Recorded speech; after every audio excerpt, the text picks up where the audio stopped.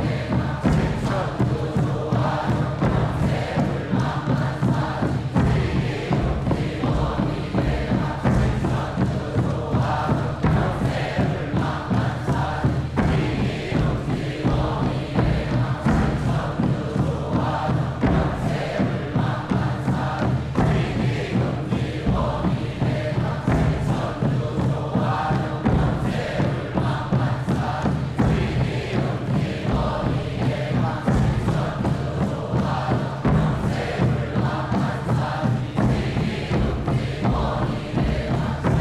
시천주 조하정 시천주 조하정 영세불망만사지 지기금지 원의대강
지기금지 원의대강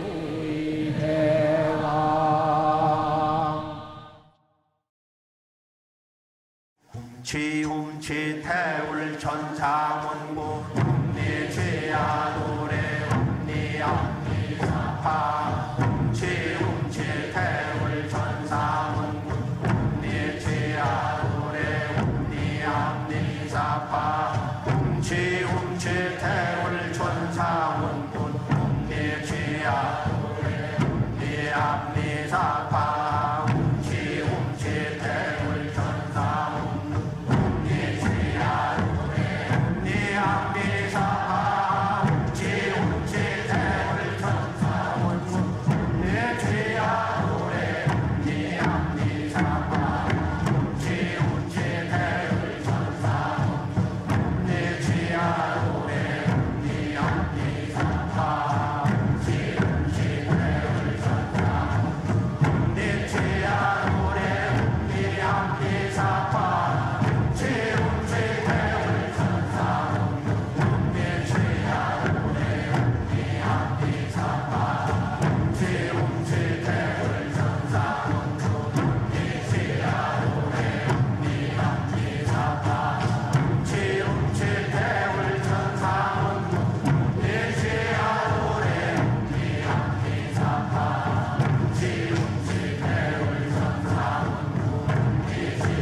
이제 빛의 유전자와 설려화로 자가치유 수행을 하겠습니다.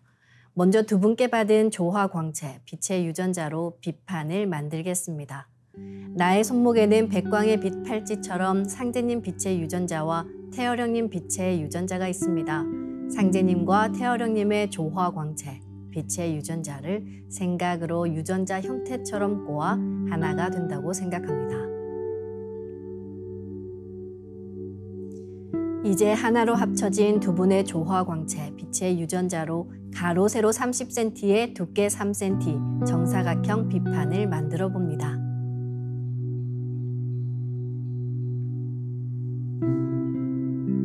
두께를 1cm 단위로 자르고 가로를 1cm 단위로 잘라 90개의 비침을 만듭니다.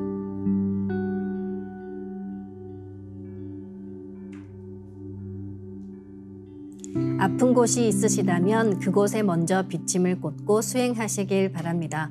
비침은 한 개씩 넣어도 되고 여러 개를 한 번에 꽂아도 좋습니다. 오늘은 위장과 비장에 집중해서 비침을 꽂아 보겠습니다. 위장에 비침 50개를 생각으로 한 번에 꽂아 넣습니다.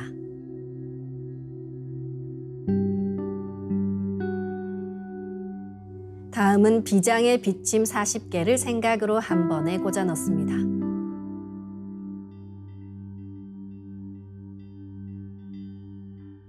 네, 가로 세로 30cm에 두께 3cm 정사각형 빛판을 더 만들어 보겠습니다.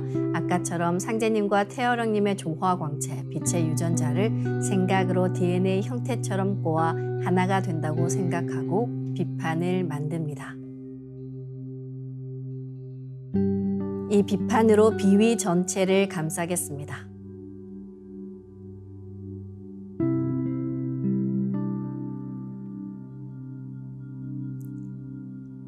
다음은 우주 율려의 조화꽃 설려화를 심겠습니다. 설려화를 전수받고 수행을 하지 않으시면 꽃이 서서히 사라집니다.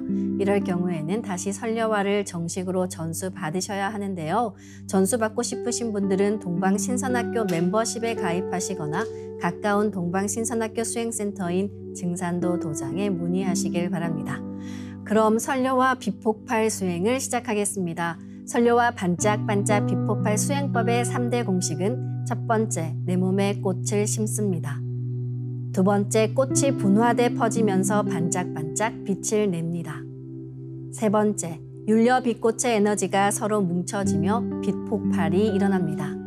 심는다, 반짝반짝한다, 빛폭발이 일어난다는 3대 공식을 기억하며 이제 생각으로 내 머리 상단에 모셔진 본체 설려화와 똑같은 설려화를 원하는 개수만큼 분화해 만듭니다. 설려화의 크기는 내 생각대로 조절할 수 있으며 아픈 부위에 심을 때는 설려화 줄기를 힘차게 톡 꽂아 심습니다. 꽃을 심을 때는 인체의 세부 모습을 참고해 크게 심고 정밀하게 심어 나가는 것이 좋습니다.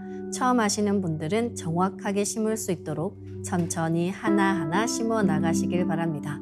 아픈 부위는 도배하듯이 설려화를 여러 개 심어줍니다. 네, 오늘은 비침을 꽂은 위장과 비장에 설려화를 심어보겠습니다. 위장과 비장 전체에 설려화를 골고루 분화해 심어주시기 바랍니다.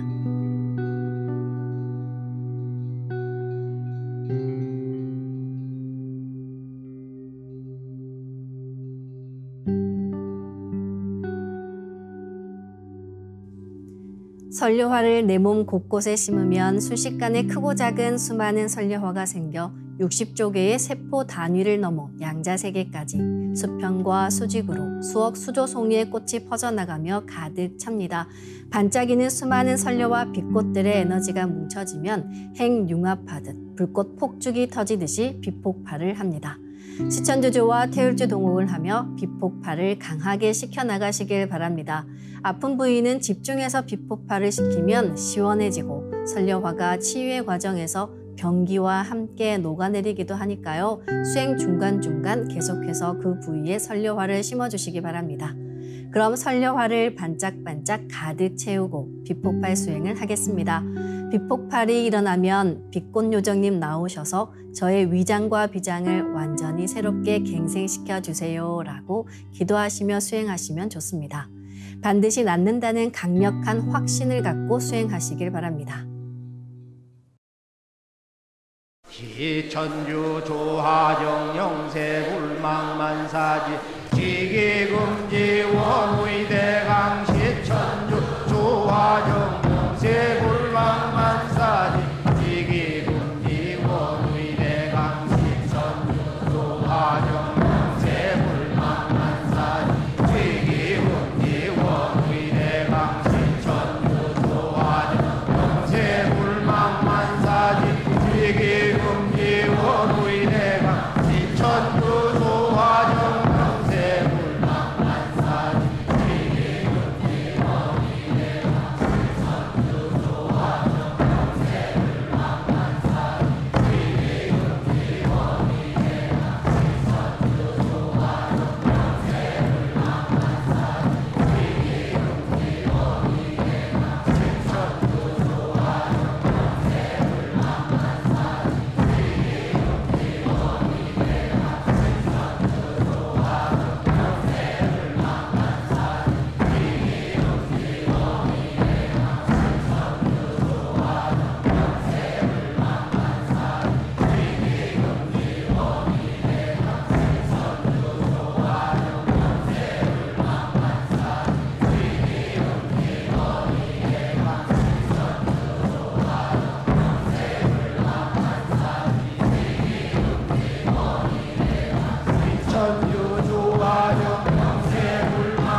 태울 천상원군 훔리지야 훔리합리사파 훔치 태울 천상원 훔리지야 노래 훔리합리사파 훔치 태울 천상원 훔리지야 노래 훔리합리사파 훔치 태울 천상원 훔리지야 노래 훔리합리사파 훔치 태울 천상원 훔리지야 노래 훔리합리사파 훔치 태울 천상원 훔리지야 노래 훔리합리사파 훔치 태울 천상원 훔리지야 노래 훔리합리사파 훔치 태울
네, 늘 말씀드리지만 설료와 비폭파의 수행은 최소 30분 이상 하시길 바라며 병증이 심한 분은 더 길게 수행하시면 좋습니다.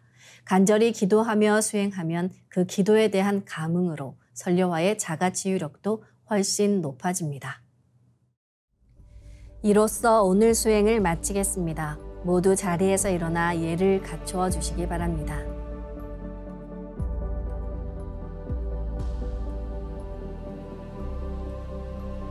폐장을 하겠습니다. 앞에 모신 청소 뚜껑을 닫겠습니다.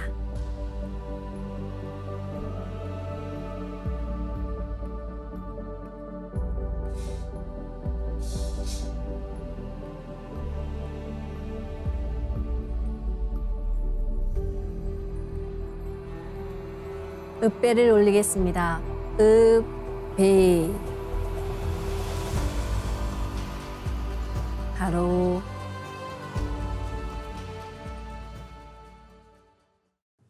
네, 동방신선학교의 수행 프로그램을 잘 따라하고 계신가요? 수행의 기초가 부족해서 따라하기 어려움을 느끼시거나 더 깊은 수행의 단계를 들어가고 싶으신 분들, 또 처음부터 단계별로 수행법을 배우고 싶으신 분들은 각 지역의 동방신선학교 수행센터를 방문해 수행법사의 친절한 지도를 받으시길 바랍니다. 동방신선학교의 수행법은 기존의 수행법과 달라 용어와 개념이 다소 어려울 수 있는데요. 수행 영상을 반복해서 시청하시면 큰 도움이 됩니다. 특히 안경전 종도사님의 무병장수 선려와 치유수행 콘서트 영상이 유튜브로 올라와 있으니까요. 꼭 시청하시길 바랍니다. 함께해 주신 여러분 감사합니다. 다음 시간에 뵙겠습니다.